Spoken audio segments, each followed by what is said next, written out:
Guys, we need to talk, but not here. This is serious. Hey everybody. I told you I didn't want to talk there. It's me, Pacerman. And I've got news. Bad news. You know that little picture in the circle? The dog? We lost him yesterday. Fluffy. 15 years. Almost 16. Half my life. Half my life we had that thing. And I've got news. I have Asperger's syndrome. I'm autistic. Which is why I may sound in this video like I don't know how to explain my emotions. Because I don't. And that's the fault of the autism, you know? It's harder for me to explain my emotions, to describe them, if you know what I mean. To describe my emotions, because that's what the autism does. It makes it harder to describe your emotions, to sort of explain that, like describe that, you know. So if I sound like I don't know how to describe my emotions, that's just because I'm autistic. I have Asperger's syndrome. That's a mild form of autism. But enough about that. Like I was saying, we lost the dog yesterday. He was 15, almost 16, and it was just time. But it doesn't make it any easier. You know? Because my sister, she picked him up, you know? And I think I was at school, you know? And Mom and Dad said, okay, if your dad doesn't break out, we can take that dog home. And Dad has a dog allergy.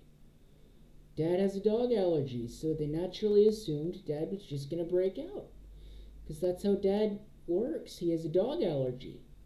So when he didn't break out, about halfway through lunch or something like that, they knew they were in trouble.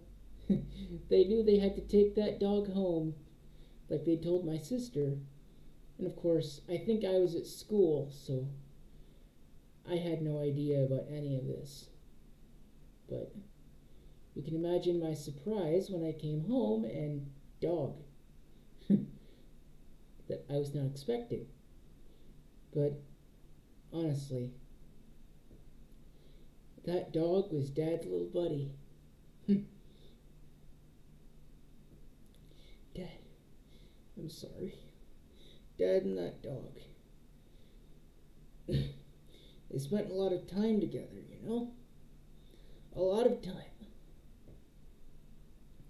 They'd sleep on the couch, they'd sleep on the chair, you know, they'd spend a lot of time together. He was Dad's little buddy, you know?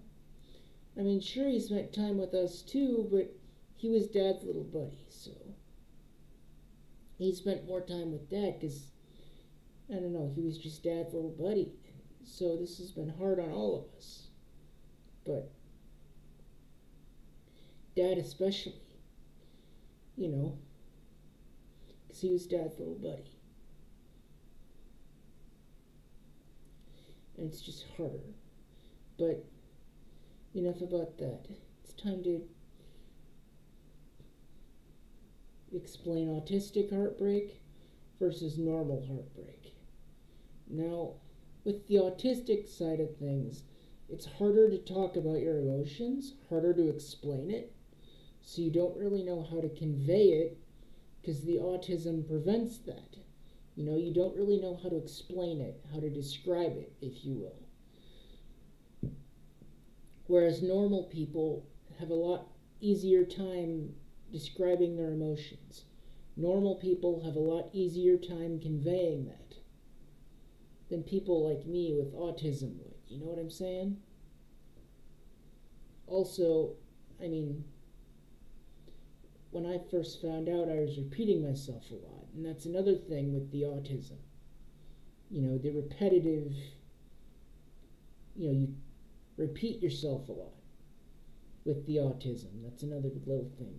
When this first happened, I was, repeating myself a lot. That's another thing with the autism. But that dog was like one of my friends. And he was just like a friend, And most of my friends live out of state.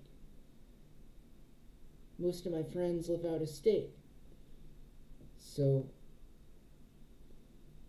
now I've lost one of the ones that lived in state. And that's just hard to deal with, But on another note, last night Cool Boy and I just had some fun, Little Minecraft, and I was installing things just off the server because I had to get off the server to install stuff, and all I could do was hear it because I couldn't see it because I wasn't on the server, and all of a sudden I hear, "Oh no, a creeper!" And then 2 seconds later, "Oh no, the dog escaped!" And I remember thinking, well, yeah, he's trying to escape the creeper. Do you blame him? If you don't know what a creeper is, that's a little monster in Minecraft that blows up. So we had to do a little landscape fixing. So and Cool Boy had to make snow blocks to, replace the snow, get the snow back again, because the creeper had blown up part of the snow. So that was fun. It was funny to hear because I couldn't see it, which made it even more comedic. "Oh no, a creeper!" 2 seconds later, "Oh no, the dog escaped!" I'm thinking, well, yeah, the dog's trying to escape the creeper. Do you blame it? It doesn't want to get blown up by the creeper. But yeah, that cheered me up for a bit, but as you can hear, it didn't help much for very long.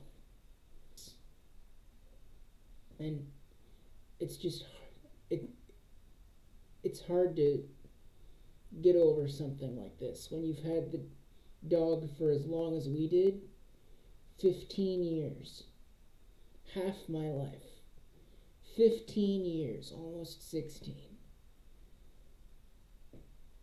It's hard to get over. This is going to take time, but I think this will help me, And I appreciate having someone to talk to. And I appreciate you guys listening to me ramble on about this, because I just needed someone to vent to. So thank you for listening, and I'll see you in the next one.